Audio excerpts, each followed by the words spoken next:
So Amaravati capital సిటీలో రైతుల యొక్క సమస్యలు ఏదైతే ఉందో వాటి మీద డిస్కస్ చేయడం జరిగింది.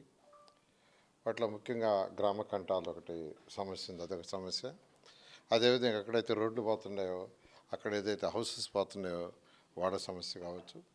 అదేవిధంగా ఎగ్జిస్టింగ్ గ్రామాల్లో ఎవరైతే ఉండారో వాళ్ళకి ఇన్ఫ్రాస్ట్రక్చర్ ఏదైతే రోడ్స్ కానీ డ్రైన్స్ కానీ వాటర్ కానీ, అదేవిధంగా అక్కడ శ్మశానాలు కానీ పార్కులు కానీ కమ్యూనిటీ హాల్స్ కానీ వీటన్నిటి మీద డిస్కస్ చేసి యాక్చువల్గా సిఆర్డీఏ కమిషనర్కి అడిషనల్ కమిషనర్స్కి ఇన్స్ట్రక్షన్ ఇవ్వడం జరిగింది. అంతేకాకుండా సిఆర్డీఏ కమిషనర్ గారు కొత్తగా వచ్చారు కాబట్టి వాడిని 29 గ్రామాల్లో పోయి ఫస్ట్ మీటింగ్ పెడితే వాళ్ళకు కూడా ఒక క్లారిటీ వస్తుందనే ఉద్దేశంతో రైతుల సమస్యలు ఏంది అంటే సిఆర్డీ ఆఫీస్లో ఉంటే లిమిటెడ్ మెంబర్స్ వస్తారు.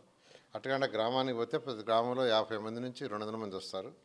అప్పుడు సమస్యలు క్లారిటీ వస్తుంది. ఆ విధంగా ఏం చేయాలనేది తెలుస్తున్న ఉద్దేశంతో అటు కేంద్ర మంత్రి కానీ శ్రావణ్ గారు కానీ నేను కానీ చెప్పడం జరిగింది. వాళ్ళు రేపు నుంచి షెడ్యూల్ వేసుకొని ఈ నెలాఖరు లోపల అన్ని గ్రామాలు తిరిగి వస్తూ ఉన్నారు. తిరిగి వచ్చిన తర్వాత మళ్ళీ కూర్చొని పాలసీలు చేసి దాని ప్రకారం ముందుకు పోతాం. నేను రైతు సోదరులందరికీ ఒకటే చెప్పేది, ఏదైతే పాలసీ ఉందో ఆ పాలసీని ఫాస్ట్గా ఇంప్లిమెంట్ చేస్తాం. అటుగానే ప్రతి ఒక్కరు ఇండివిజువల్గా నాకు ఇది ఇచ్చేయండి అంటే అది మొత్తం సిస్టమ్ స్పాయిల్ అయిపోద్ది.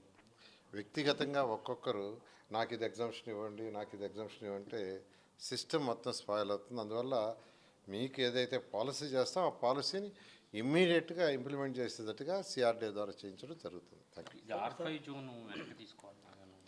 R5 జోన్ వెనక్కి తీసేసుకున్నాం. ఎందుకనంటే ఏదైతే రెవెన్యూ వాళ్ళకి ఇచ్చామో రెవెన్యూ వాళ్ళు 1 సెంట్ కోసం తీసుకున్నారు. అయితే రెవెన్యూ వాళ్ళు పేమెంట్ చేయలే. దాన్ని యాక్చువల్గా వాళ్ళకి నోటీస్ ఇచ్చారు 2 సార్లు. అందువల్ల యాక్చువల్గా దాన్ని బ్యాక్ తీసుకోవడం జరిగింది. వాళ్ళకి ఎవరైతే గత ప్రభుత్వం ఏదో 1 సెంట్ అని కొందరికి ఇచ్చిందో వాళ్ళు ఏ జిల్లాలో ఉండారో ఆ జిల్లాలో వాళ్ళకి 1 సెంట్ ఇవ్వమని ముఖ్యమంత్రి గారు ఆదేశించారు. దాని మీద కన్సర్న్ కలెక్టర్లు వాళ్ళని ఐడెంటిఫై చేసి వాళ్ళకి ఇవ్వటం జరుగుతుంది. అన్ని జోన్లు జరుగుతున్నాయండి. ఎక్కడ ప్రతి జోను టేకప్ చేశారు. అన్నీ కూడా అనుకున్న ప్లాన్ ప్రకారం జరుగుతుంది. అది కూడా హైటెన్షన్ వైస్ శాఖమూరు పార్క్ దాకా యాక్చువల్గా అయిపోయింది, వర్క్ చేస్తున్నారు. దాని కంటిన్యూషన్ ఫర్దర్గా ఇప్పుడు ల్యాండ్ పూలింగ్ జరుగుతుంది.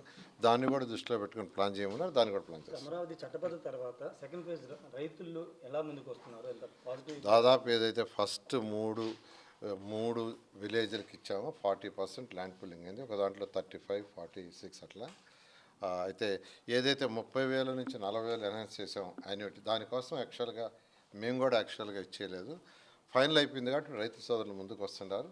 బహుశా ఈ నెలాఖరాకి వీఆర్ ఎక్స్పెక్టింగ్ 60%. Thank you.